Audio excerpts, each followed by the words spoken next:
Ikatlong araw nila sa isla ngayon at kasalukuyan silang nasa tabing dagat. Nakaupo sa dalampasigan at tinatanaw ang malalaking hampas ng alon ng dagat. Nakaganda ng papalubog na sikat ng araw. Napakagandang pagmasdan ng sinag nito na dahan-dahang nawawala ng kulay. Naghahanda na sila para sa campfire nila mamayang gabi and as usual, it was Oxford's plan. Nasa pinakadulong bahagi sila ng isla at gusto nilang umiwas sa ingay ng mga bars at resto kaya't nagpa siya silang pumunta sa dulo. Sa likuran nila maraming tanim ng mga bakawan, mataas ang tubig at ang tanging ilaw nila ay ang apoy na galing sa tuyong mga kahoy na pinulot nila kanila sa tabi-tabi. Maghahanap lang ako ng kahoy ha, excuse me for a while. Tumayo si uncle at nakita niya ito, naglakad patungo sa likurang bahagi ng puno ng mga damo. Flashlight lamang na galing sa cellphone ang dala nito. Nag-alala siya kay Ox kaya tumayo na rin siya at sinundan to. Si Franz at Belen abala sa pag-aayos ng mga iihawin nila, while Marvin nagpaalam kanina babalik muna ito sa hotel dahil sumakit daw ang tiyan nito. Cyrus naman naglalagay ng panggatong at inaayos sa mga kahoy upang di mamatay ang apoy. Kinuha niya ang kanyang dalang ballpen na binili mula kay Mr. Chen, pinindot ang dulo nito. The ballpen turns into a flashlight. Kahit papano may silbi naman pala ang benta ng inchik na yon. Maraming mga sanga ang nakakalat kaya pinulot niya mga yon. Nakalimutan niya ng sundan si Ox dahil naging abala na siya sa pamumulot ng mga maliliit na sanga sa kanyang dinaraanan. Ngunit bigla niyang nabitawan ang mga hawak na kahoy nang makarinig ng iyak na isang babae. Multo? Baka minumulto siya o di kaya may nanakot na multo sa bahaging ito? Sinundan niya ang boses ng babaeng umiiyak at hindi nga siya nag-hallucinate na makita niya si Uncle Ox at Iris. Kumubli siya sa malaking puno at pinatay muna ang kanyang torch. Kitang-kita naman niya si Uncle at si Iris dahil may konting liwanag naman ang dala nitong cellphone kahit na nakaipit sa bulsa nito. Ox, I'm really sorry. Nagsisisi ako, please accept me again. I know that galit ka sa akin but kaya kong iwan si Marvin. Handa na akong itakwil ako ng pamilya ko. When I saw you again, bumalik ang lahat, Oxford. Mahal na mahal kita, please. Pinagsisisihan ko ng lahat. Umiiyak na sambit ni Iris habang sinusubukan itong yakapin si Ox.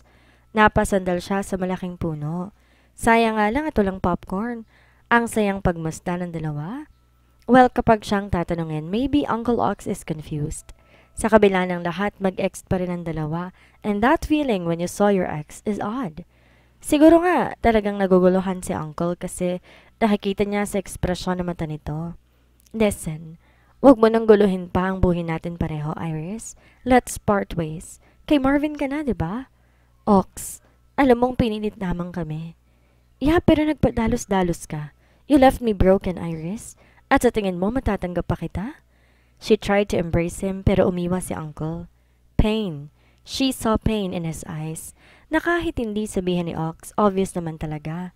Ano pa nga bang dahilan kung bakit pinagpapanggap siya nitong girlfriend nito, di ba? Dahil ang gusto ni Uncle, ipakita na nakapag-move on na siya sa dating nobya. Pero ang totoo, hindi pa. Nakakaawa si Iris. Pero hindi niya nakakita ang itsura niya na kagaya nito na kulang na lang luluhod sa harapan ni Ox. That is not her cup of tea. Matatag at matapang sila sa gantong bagay. Well, kung ayaw, edi wag. Hindi niya tipong maghahabol, lalo na't kung meron ng iba. Napaka-chismosa mo. Muntik na siyang mapasigaw nang marinig ang boses ni Franz na nasa likuran niya. Hinalikan siya ng binata sa batok. Niyakap siya nito mula sa likuran. Hinampas niya ito na maramdamang magkadikit ang kanilang katawan sa isa't isa. Anong tawag sa'yo, ha? Pwede ba umalis ka na nga? Di ako komportable pag nandito ka at nakadikit sa akin eh. Sigaw niya sa binata. So, nandyan ang boyfriend mo. Kausap ang ex niya. Anong gagawin mo sa Mara Bright, ha? Mukhang hindi effective ang pagpapanggap ninyo, ha? Prank gone wrong ang collab ninyo ni Uncle. Tukso nito sa kanya.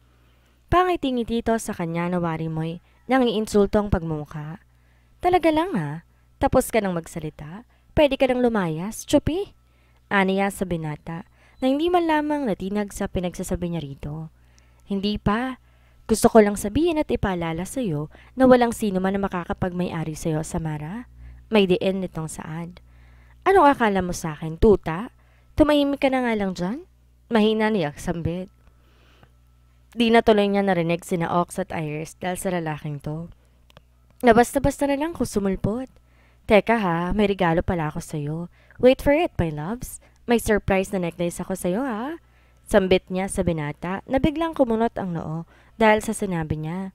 Nakatingin to sa mga kamay niya na wala namang hawak na necklace. Oh, eto, surprise ko sa'yo. Hinila niya ang ulo ng malaking sawa na nakasabit sa isang sanga ng punong pinagtaguan niya at isinabit yon sa leg ni Franz. Tang-ina, hoy, tanggalin mo nga to. Iyaw ng binata habang nakahawak ito sa ulo ng sawa at ang sawa na may tila nakikipambuno sa binata. Pumapalakpak pa siya habang nakatingin sa takot at natatarantang binata. Sam, tulungan mo ko, please. Pagmamakaawa ng binata sa kanya. That is the law of nature, baby. Parang life cycle lang yan. Ikaw, kumakain ka ng animals. Then ngayon, sawa naman ang kakain sa'yo, di ba? Lesson natin yan sa grade 6, baby, no? Natatawa niyang sambit. Di niya mapigilang humalakhak habang nakatingin sa itsura ng binata. Nakahiga na to ngayon at tila mas nalalamangan na ito ang naahas. Mas malaki pa ang sawa kaysa sa braso ni Franz kaya tiyak may hirapan tong tanggalin ang nakasabit na ahas sa leeg nito. Nakita niya, iniikot-ikot na ng ahas ang katawan nito sa leeg ng binata at ang mukha naman nito'y mas namula pa. Siyempre, hindi naman niya hahayaang may masamang mangyari kay Franz, kaya siya mismo nataranta, tinulungan ang binata at tinapon ang ahas sa damuhan. Tumayo naman si Franz habang hawak-hawak pa rin ang leeg nito. Daig pa nitong sumabak sa UFC boxing. Pawis na pawis to at naghahabol ng hininga. Walang hiya talaga oh. Nababaliw ka na talaga, Samara. Papatayin mo ba ako? Gusto mo ba ako mamatay para mapupunta ka na kay Uncle? Di ka man lang nagpasalamat sa pagligtas ko sa buhay mo ngayon. Hoy, bakit buhay ka? May karapatan akong mamili kung sinong gusto ko makasama, no? Well, really, do you think that I will let you go? Matigas itong sambit. Ano nangyari? Dinig nilang boses ni Uncle mula sa likuran nila. Kasama nito si Iris at tila takang-taka rin ang nakarehistro sa mukha. Ah, wala. Naglalaro lang kami ni Franz. You see? Enjoy na enjoy yan, no? Did you like it, Franz? Hanip. Kung sumurpresa, no? Mahina niyang sambit at pasimpleng kinindata ng binata. Dinig niyang minura siya ni Franz na hanggang ngayon minamasay pa rin ang leeg nito. Well, I am so glad to see that you two are getting along well with each other now. Bumalik na tayo sa tabing dagat. Tara na. Nakangiting sambit ni Uncle. Lumapit to sa kanya, tinawakan ang kamay niya. Nagkatinginan sila ni Franz at ang tayong iniwang titig ng binata sa kanya ay pawang pagkainis. Nasa unahan sila ni Ox at Iris habang nasa likuran naman nila si Franz. Lumingon siya sa binata at nakitang madilim ang mukha nito habang nakatingin. Nang makarating sa tabing dagat tapos nang mag-ihaw si Belen, naroon na rin si Marvin at tinutulungan ang dalaga sa paghahanda. May dahon ng saging na may kanin sa gitna at inihaw na manok. Masaya silang nagsalo-salo habang nagkukwentuhan sa tabing dagat. Di pa man siya nakapag-take two sa pagkain, nakita niya tumayo na si Franz. Napansin niyang konti lang ang kinain nito at walang imiktong nagpunta. Muli, sa baybayin at naglalakad na mag-isa. Anyari doon? Tanong ni Belen. Nagkibit balikat siya dahil wala naman talaga siyang alam kung ba't biglang nag-switch ang mood ng binata. Madali siyang tumayo at madaling naghugas ng kamay. Madaling sinunda ng binatang kahit minimunuto niyang iniinis, sobrang special sa kanya. Nakakainis nga eh. Kahit aso't pusa at away-bati sila, mahalaga pa rin to sa kanya. Psst! Ano bang ini-emote mo dyan? Tanong niya rito. Alam mo madrama ka, no? Di bagay sa'yo. Nakapamewang niyang saad. Umalis ka na nga rito. Iwan mo ako mag-isa. Ayoko nga. Ba't ka nga ba nagpunta rito, ha? Anong drama mo? Kesyo pa solo-solo ka pa. Yung isip mo parang mas malalim pa sa tubig ng dagat eh. Tell me, what's on your mind? Halos pasigaw na niyang tanong sa binata. Tang-ina, Samara. Umalis ka nga rito. Di ako nakikipagbiruan sa'yo. Alis na. Dali. Ayoko nga. Di ako aalis hanggat di mo sinasabi ko nung iniisip mo. Galit ka ba? I said umalis ka na. Okay? Oh, ayan yung hinihintay mo. Franz sighed with relief. Bigla niyang tinakip ang kanyang ilong nang marinig ang tatlong sunod-sunod na malalakas na utot ni Franz. Ang bastos mo talaga. bastos! Hiyaw niya habang mabilis na tumatakbo paalis sa kinaroroonan ni Franz at bumalik muli sa mga kasamahan nila. Sinabi ko na ngang umalis ka na. Nagmamatigas ka pa. Buti nga sa'yo. Narinig niyang pahabol na sambit ng binata kanina habang lakad takbo siyang umalis sa harapan nito. Nakangisi ang binata nang bumalik ito sa pwesto nila. Gusto niya tong hambalusin pero siya naman ang nangulit dito kaya palalampasin niya ang ginawa nito. Mas malala naman ang ginawa niya kanina sa binata kaya't patas lamang sila. Bilog nga talaga ang mundo. Ika-4 na araw sa isla. Nakasakay sila ngayon sa isang yate na pag-aari ng may-ari ng isla. Kasali ang island hopping sa birthday package ni Ox. 3 isla umano ang bibisitahin nila ngayong umaga. Habang naglalakbay sila, nakatayo siya, masayang pinagmamastan ang asul na karagatan. Tanaw niya ang maiingay na alon na sumasalubong sa kanilang yate. Ang mga isla sa paligid naging maliit. Medyo malayo na palang nilalakbay nila. Hey, tinatawagan ka ni na uncle sa loob? Sambit ni Franz. Tumabi ang binata sa kanya at kagaya niya pinagmamasdan din nito ang direksyon kung saan siya nakatitig. I wanna stay here. Pero bet kong pagmasdan ng dagat. Kumain na kayo. Aniya sa binata. As usual, sila pa rin na magkasama, maliban sa kambal, na nauna nang umuwi pagkatapos lamang ng kaarawan ni Ox. Ang ganda ng dagat, no? Sambit ni Franz na ngayon ay nakatitig na sa kanya. She frowned at him while he is looking at her. Ang dagat ang tinutukoy nito pero bakit sa kanya to nakatingin? Mukha ba siyang isda? Oo, sa sobrang ganda ng dagat, gusto na kitang lunurin kaagad. Biro niya dito. Kailan ba kita makakausap ng matino, Samara? Lumapit to sa kanya at hinawakan ang kanyang magkabilang palad. Bakit sa tingin mo, nagbibiro lang ako? Listen, seryoso ako. Maganda talaga ang dagat kahit maingay, pero sobrang ganda. Katulad mo rin, maingay, mapanglait, matakaw, pero hindi ka mahirap mahalin. Katulad ka ng dagat, corny, baduy, old school. Bigla niyang putol sa sinasabi ng binata. Pero sa totoo lang kinikilig siya. Ayaw lang din niyang maging balahura at agad-agad na magpaanod dito. Remember, Franz is a jeller. Baka ginug-good time lamang siya nito at gusto na namang maka-score sa kanya. Napakarupok pa naman niya. Pwede ba? Patapusin mo muna ako? Naiinis na sambit ng binata. Oo na, sige na, ituloy mo na. Heist, sinira mo na ang mood ko. Ang hirap pong suyuin dinidistract mo ko kaagad. Umiiling na sambit pa ng binata. Hay, tigilan mo nga ako sa pagpapakit mo, Francisco Jeller. Kung gusto mo ako maging sayo, may tamang technique sa pagsuyo sa akin, no? Hinampas niya ang binata at nabigla naman to sa ginawa niya. Oh, ano na naman yan? Paano na naman maliban sa isang taong free foods? Ganito yon. Kailangan kapag bumisita ka, wag flowers and chocolates, ha? Dahil ayoko ng flowers, hindi pa ako patay. Kung chocolates naman, mabubulok at masisira ang ngipin ko. If you will court me, baby, isang sakong bigas kapag dadalaw ka. Isang bouquet ng bawang, sibuyas at iba mong rekado sa kusina. Isang grocery basket. Sabayin mo na rin ang kape at asukal. What? Magtatayo ka ba ng sari-sari store? Napakahirap naman ang kondisyon na yan. Samara naman, love life to, bakit ginawa mo ng negosyo? Napakamot sa batok si Franz nang marinig ang sinabi niya. Syempre, sigurista ako, Franz. Baka kapag naging mag-asawa na tayo balang araw, baka gutom ang aabutin ko sa'yo, no? Wais to, Franz. Hindi mo ako magugoyo. O ano, deal or no deal? Muli niyang tanong sa binata. Sige na lang. Ano pa nga ba magagawa ko? Mas nauna ka na. Good boy, Mr. Sweetcorn. Ay, nakalimutan ko pa pala. Dagdagan mo na rin ng mais. Yung oversize, ha? Kilindatan pa niya ang binata. Tindi mo, hanip talaga. Take it or leave it, Franz.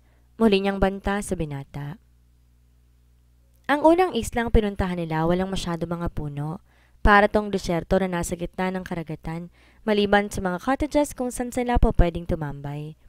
Ibang klase rin ang buhangin doon. Kulay pink na para mga diamanteng kumikintab sa malayo.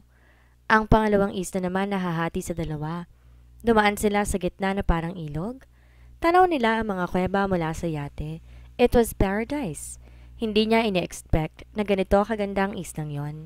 Ang pangatlong isa naman hindi pa nila nararating, pero ayon sa kasama nilang guide, ay ang pinakamaganda sa lahat dahil marami raw umanong starfish at iba't ibang kulay ng corals ang makikita doon. Bawal lang nga raw ang mag-uwi ng kahit ano galing sa isla. Nag-uumpukan sila sa labas ng yate dahil ini-enjoy nilang pagmasdan ang kagandahan ng paligid.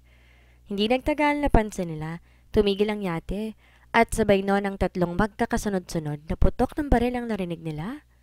Di nagtagal may lumapit na isang bangkang demotor sa kanila. May dalawang taong nakasakay sa bangka na pawang nakabonet at may mga dalang baril. Kapag minamalas ka nga naman, bulong niya. Nakita niya binunot ni Franz ang baril nito sa likuran, ngunit pinigilan niya ang binata. Not now. Delikado baby, baka madadamay sila. Aniya. Huminahon naman si Franz at di na tinuloy ang pagbunot ng baril. Huwag kayong gumalaw. Nakarating sa amin na may tagapagmana raw na isang bilyonaryo ang bibisita sa mga isla ngayon. Kung sino man yun ay humakbang palapit dito. Malakas na sigaw na isang lalaki na may hawak na Armalite. Ang ibang mga tauhan nakatutok ang baril sa kanila. May isa pang bangkang demotor ang dumating at tinali ang mga bangka ng ito sa yate at tumakyat ang dalawang nakasakay sa kanilang yate. Ikaw bang tinutukoy ng informant namin? Tanong ng isa na nakatutok ang baril naman kay Uncle Ox. Hindi siya, oy. Bakit mo nasabing siya ang tagapagmana? Hoy, magsasaka yan. Nagtatanim lang yan ng sweet corn sa bukid. Sabad niya sa lalaki. Siyempre, siguro si Uncle Ox ang tinutukoy ng mga to o si Franz. Ayaw niyang may mapapahama kaya't siya magvo-volunteer ngayon. At sino ka naman, ha? Baling nito sa kanya. Sino ko? Ako si Samara Bright. Maganda, sexy, matalino at higit sa lahat, bilyonarya. May dalawang kuya. Yung isa doktor at ang isa naman sikat na model. Ako ang nagdala sa kanila dito. My treat, kat sige na, ano pang hinihintay nyo? Let's go! Lumapit siya sa lalaki. Siya na nagpresentang itali ang kanyang mga kamay. Mabutit madali kang kausap. Anong muli ng isa? Sumunod siya sa mga to at nilagay siya sa bangka na pinakamalapit sa yate. Hey, ayaw niyo ba ng 2 bilyonaryo? Isama niyo na ako. Isa akong tagapagmana ng mga jeweler. Napakunot ang noon niya nang marinig ang sinabi ni Franz. Abat, gusto pa yata mag-bonding silang dalawa at parehong mapahamak? Huwag po kayo maniniwala dyan. CEO lang yan ng sukat, bagoong. Huwag niyo nang isama. Sabad niya. See this? Ito ang makapagpapatunay na isa akong tagapagmana. May ipinakita itong gold card na tayong mga bilyonaryo lamang ang meron. Hoy, SM Advantage card lang yan eh. Tara na, umalis na nga tayo. Aniya sa mga kalalakihan. Oo, alam ko kung ano yan. May ganyan ang huli naming biktima. Kaya't isama niyo ng lalaking yan. Muling wika ng isa. Kapag sinuswerte nga naman, no? Tiba-tiba tayo neto. 2 mayayaman ang nakulimbat natin. Wika naman ng isa. Natawa siya sa narinig. Swerte? Baka minalas nga ang mga to na sinami-dami ng kikidnapin ay isang assassin pa. Madilim ang kanyang muka habang tinititigan si Franz na pasakay sa kabilang bangka. Napaka-epal talaga. Ayaw magpaiwan. Para siya makakapatakas kapag nandun din to, ayaw niya nga mapahamak ang binata. Sa isang malayong isla sila dinala ng mga ito. Walang nakatira sa islang yon maliban sa mga kalalakihan na may mga kubo. Kalahating oras silang naglakad bago nakarating sa hideout ng mga kidnappers. Dinala sila sa isang malit na kubo. Nakatali ang kanilang kamay kaya't di sila pwedeng magpumiglas. Dito muna kayong dalawa sa kwarto. Mamaya may batang babaeng pupunta rito. Siya na munang bahala mag-asikaso sa inyo. Bukas, tatawagin natin ang pamilya ninyo, ha? Kapag mabilis ang bayad, edi mabilis din kayo makakauwi. Wika ng mismong lalaki na nagdakala sa kanila sa kubo. Kuya, may buko juice ba kayo? Gusto ko kasing uminom eh. Aniya. Oo. Sige kung gusto mo. Mabait naman kami, lalo na sa mga bilyonaryong katulad ninyo. Malakas na humalakak ang lalaki sa harapan nila. Pati siya nakisabay sa pagtawa ng lalaki. Akala siguro nito may makukuha tong kahit na isang singkong duling mula sa kanila. Tinignan niya si Franz na galit sa lalaki. Natawa siya sa itsura nitong napakaseryoso. Gawa rin po kayo ng buko pie, kuya ha? Dagdag niya. Tsaka buko shake, please. Pakiusap niya sa lalaki. Miss, mukhang takaw mo. Tanong nito. Ha? Nagrereklamo ho ba kayo? Kakasabi niyo nga lang pong mabait kayo, 'di ba? Alam niyo po, hindi naman kayo malulugi sa amin. Imagine, barya lang hinihingi niyo samantalang ang kuya ko, kaya ko yung bigyan ng 100 bilyong piso? Oo nga naman. Sige, gawa natin ang paraan para maibigay namin ang request ninyo. Anito at biglang umalis na sa kubo. Tumayo siya tumiga sa banig na nakalatag lamang sa sahig. Si Franz naman tila malalim pang iniisip. Ano bang iniisip mo, sweet corn? Baka malunod ka ha? Mukhang ang lalim ng iniisip mo. Aniya. Ha? Iniisip ka mo? Iniisip ko kung paano tayo makakatakas dito. Paano kung mapatay nila tayo? Baka hindi natin kayang demands nila. Easy. Sino ba kasi nagsabi sa'yo na sumama ka rito? Epal mo kasi, saan ang baril mo? Nahulog kanina. Ano ka ba naman? Alangan namang hayaan kitang kunin ng mga kidnappers. Paano kung may mangyayari sa'yo? Paano na ako, ha? Tinaas niya ang kanyang 2 kamay at pinakita sa binata na wala siyang tali sa magkabilang kamay. How did you do it? Kalagan mo rin ako, please? Mas bagay na nakatali yung mga kamay mo. Baka kung malaya yan maka-score ka na naman sa akin. Aniya rito. Sige no, promise, I won't. Bukas na lang, mabibisto tayo, okay? Trust me, hindi kita pababayaan. Naiihi na ako Tangina naman, huwag ka nang umihi. Sigaw niya sa binata. O sige, iihi na lang ako sa pantalon. Sambit ng binata. Padabog siyang tumayo at kinalag ang taring nito sa mga kamay. As long as she untied him, he immediately held her face and kissed her eventually.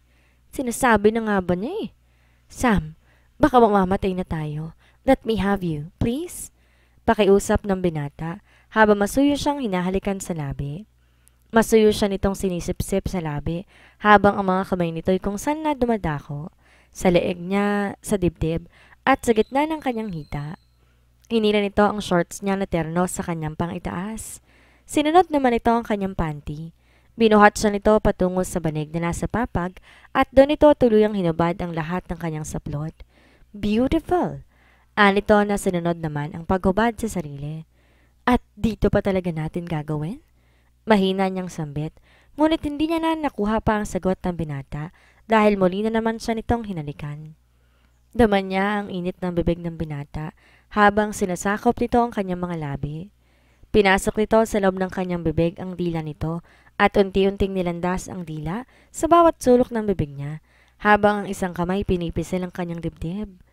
Dinig niya ang ungol ng binata habang hinahalikan siya nito. Para siyang nasa alapaap ng sandaling iyon. Di nagtagal, sinipsip pa nito ang dibdib niya, sabay ang pagsayaw ng dila sa korona ng kanyang dibdib. Bumaba naman ang bibig nito sa kanyang hiyas. Bigla siyang napaungol sa naramdaman. Hindi niya maiwasan na umungol sa ginagawa ni Franz. Masarap ang pinalalasap sa kanya ng binata. Pati pangalan niya siguro malilimutan niya kapag ganito katindi ang ginagawa nito sa kanyang pagkababae. Ang rupok niya, promise. Natatawa na lang siya habang iniisip ang katagang yon. Siyempre, nag-iinarte lang siya sa binata dahil gusto niyang makita kung gaano to kasincere sa kanya.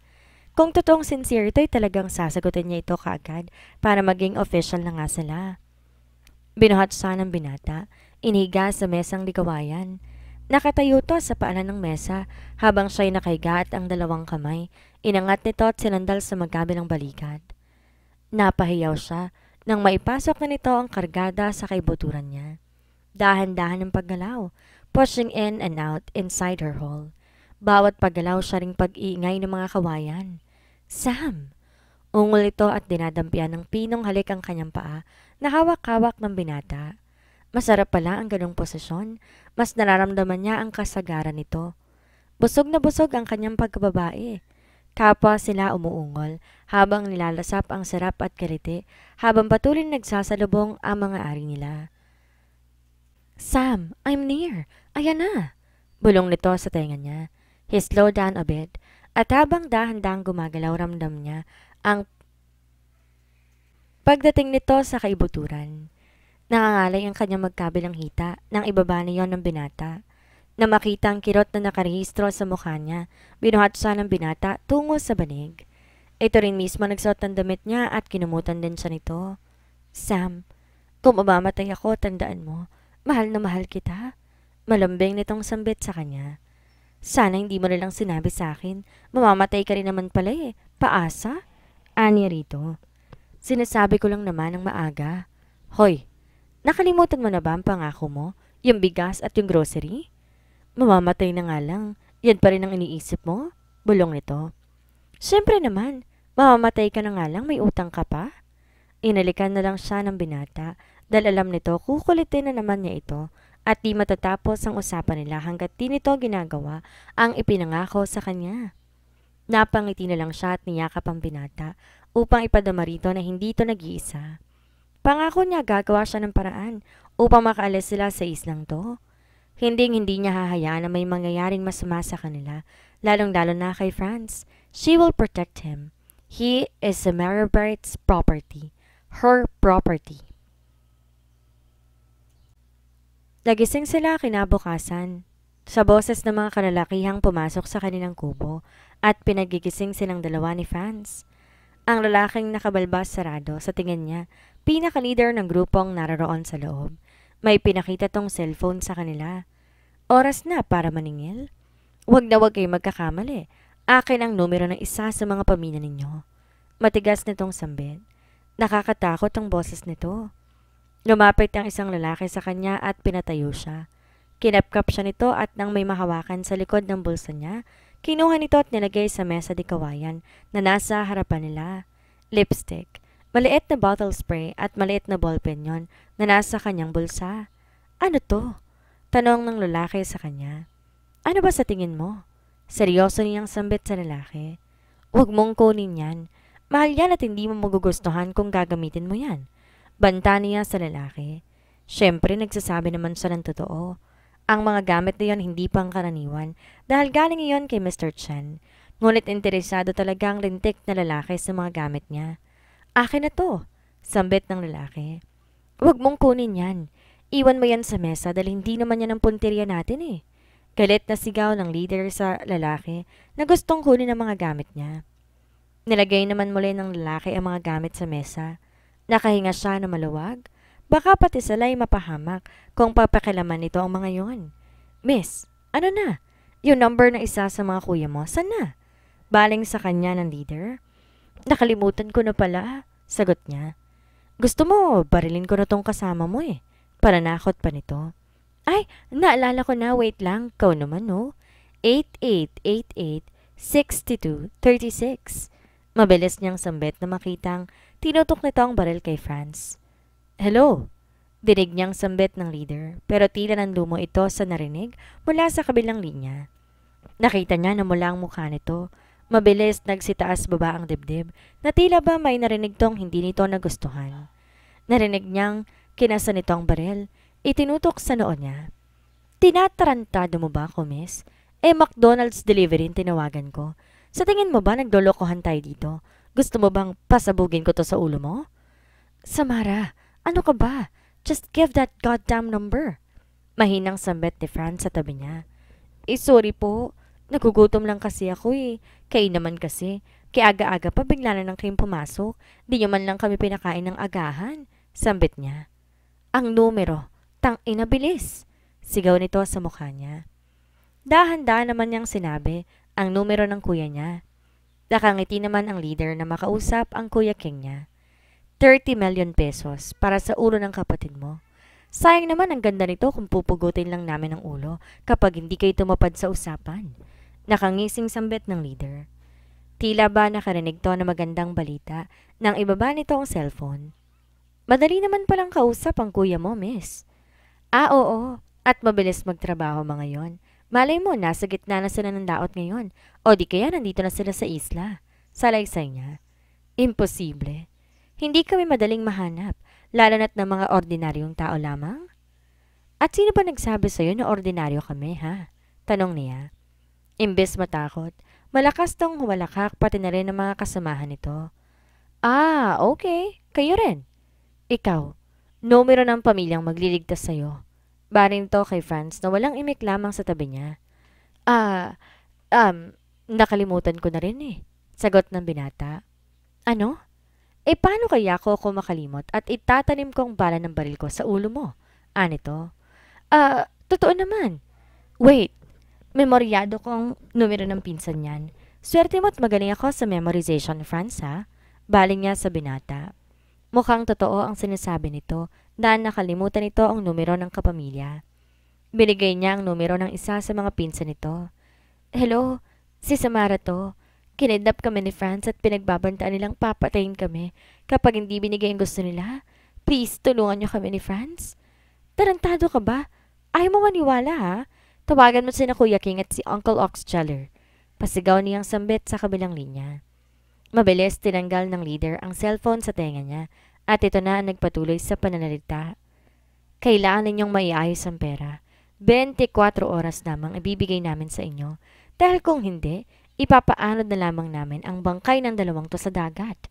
Banta ng leader sa pinsan ni Franz. Pagkalipas ng ilang segundo, nakita niya ang nakangiting mukha ng leader. Good boy, mister. Sambit ng leader. Mr. Tiger Jeller. Sige, dalian niya na't ilang oras na lang natitira. Ibinaba nito ang cellphone at nakangiti, nakatingin sa kanila. Well, napakadaling kausap naman pala ng mga pamilya ninyo. Ginawa mo na sanang 35 million. Sa akin ang 5 million. Aniya sa leader. Alam mo miss, bukod sa matakaw ka, mukhang pera ka rin, no? Umiiling na sambit ng leader. Ihanda niyo mga bangka. Luluwas tayo bukas. Sa lumang pantalan sa dating lungga natin tayo lilipat. Utos ng leader sa mga tauhan nito. Isa-isa namang lumabas ang mga tauhan. Luluwas tayo sa Maynila. Sana hindi magtatraidor ang mga pamilya ninyo para walang masasaktan mamaya. Muli nitong banta sa kanila. Hoy, Mr. Kidnapper, pakainin mo naman kami. Milyones ang makukulimbat ninyong pera mamaya. We deserve a treat, no? Sambit niya. Oo. Sandali lang itipapadala ko na rito ang almusal ninyo. Anito bago tuloy ang umalis na sa kubo. Sabay sila umupo sa kama ni Franz. Why did you call Tiger? Tanong ni Franz sa kanya. Dahil pinsan mo siya. Iisang dugo lamang dumadaloy dyan sa ugat ninyo. Tsaka panahon na para makipagmabutihan na kayo. Wala naman kayong kasalanan sa anumang problema ng mga magulang ninyo. Okay? Ibaba mo naman yung pride mo, Franz. Pareho lang naman kayong mga gwapo at malaki. Aniya sa binata. Really? Gwapo ko para sa'yo? Oo naman. Sino ba may sabing di ka gwapo? Ikaw. Anito. Joke lang yun, no? Sambit niya. Inawakan nito ang isa niyang palad. Kanina pinapakita lamang nila sa mga kalaban na nakatali ang kamay nila. Everything will be okay, my loves. I know you will survive here, he assured her. Pinigilan niyang matawa sa pagiging seryoso ng binata. Ano nakakatawa sa sinabi ko? Ikaw ba talaga yan? Sigurado ka bang di ka sinapian ng ibang espiritu? Tanong niya. Wala namang ganyanan. Yeah, this is me, my loves, and I promise to protect you. My loves? Di makapaniwala niyang tanong. Yeah, my loves. Anito. Kalma ka lang, my loves, ha? Tingnan mo, naka-flag ceremony na kaagad. Diyan yata ako madadali sa'yo eh. Diyan ka ako walang protection mula sa'yo. Natatawa niyang sambit habang iningungusong alaga nitong biglang bumukol sa pantalon nito. Sorry, hindi ko makontrol. Nahihiyang sambit ng binata. Bigla silang nataranta nang marinig ang pagbukas ng pinto sa kubo. May pumasok na isang matandang babae na may dalang mga pagkain. Nilagang alimango, hipon, inihaw na isda ang nilapag nito sa harapan nila. Lumapit naman to sa kanila at kinalagan sila. Di naman nila binisto sa matanda nang kumuha ito ng kutsilyo at kinalag ang tali sa kamay nila. Kain na kayo. Baka magugutom kayo sa biyahe mamaya? Sambit ng matanda. Lola, walang rice? Tanong niya. Wala iha. Yan lang. Sagot nito. Tumango siya at sumenyas kay Franz na simulan na nila ang pagkain. Malalaki ang mga subo niya. Paano ba naman kasi? Ang sasarap. Kahit isawsaw lang sa suka na gawa sa niyog at asin. Di na nga siya nakapagsalita dalang buong atensyon niya nasa pagkain. Wow, ang takaw ha. Huwag mo sanang kalimutan na may sikmura din ako, my loves. Dinig niyang sambit ni Franz. Ay, bahala ka dyan. Ang bagal mong kumilos, Kit. Sorry ka na lang kung maubusan ka. Survival of the fittest to. Ani ritong tuwang-tuwa lamang habang nakatingin sa kanyang kinakagat ang malaking sipit ng alimango. Hindi ka ba nahihiya sa akin? Ganyan ka kumain sa harap ng boyfriend mo? Muli nitong sambit sa kanya. Tumigil siya sa pagnguya at tinignan ng lalaki. Franz ha, ganito ako, okay? Kung ayaw mo, edi go and get lost. Kung gusto mo ko, then accept me, no? Ako to. You're telling me not to be Samara Bright? Hindi mo ako mababago. Hindi ako pakeme at ganito talaga akong kumain sa harap ng mga kaibigan at kapamilya ko. Bakit pagdating sa'yo magiging Maria Clara ako? Sorry. Dapat pala masanay na ako sa'yo. Reyna ka nga pala ng binyag, birthday, anibersaryo. At kahit lamay pa, dugtong niya. Natahimik naman si Franz. You see, kapag hindi ako ganito, it means I am not comfortable with you at pinaplastic lang kita, alright? What you see is what you get. Dahil totoong Samara Bright ang kasama mo, muli niyang sambit. Mabilis siya kung kumain. Malalaki ang mga subo. Ganito siya dahil totoong pinapakita niya sa ibang tao. Hindi siya yung klase ng babae na kapag andyan ang love interest sa harapan nila, parang takot na sumubo, kahit deep within napakatakaw naman. Di niya ugaling magkubli ng ugali at kilos sa mga taong nakakakilala sa kanya. Siya ang klase ng taong walang pakialam sa sinasabi ng iba.